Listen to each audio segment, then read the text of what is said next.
ప్రభాస్ కండి. హలో అండి. హలో అండి. సో బిగినింగ్లో తమన్నాతో రొమాన్స్ చేశారు అండ్ ఆ సాంగ్లో కొంచెం కొన్ని విమర్శలు కూడా వచ్చాయి. సో అనుష్క ట్రైలర్లో చూస్తుంటే ఇంకేదో ఉంది అని అనిపిస్తుంది. సో ఎలా ఉంటుంది మీ అండ్ తమన్నా అనుష్కతో సీన్స్ కానీ సాంగ్స్ కానీ? చాలా బ్యూటిఫుల్గా ఉంటుందండి.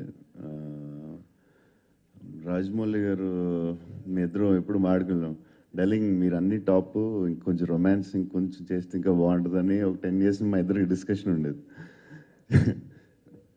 ఒక షార్ట్ తీసిరైనా డల్లింగ్ మీకు అసలు ఇది ఫాల్స్, ఇది వీక్నెస్, ఇది ప్రాబ్లం అంటే లేదు, మీకు అన్నిట్లో మీరు టాప్ అయ్యాను అనిపించి రాజమౌళి గారిని ఒక 100 times చెప్పిన ఒక షార్ట్ అలా తీశారు. అది ఐ థింక్ రాజమౌళికి అసలు ఏ వీక్ పాయింట్స్ ఏం లేవు. అండ్ రానాకి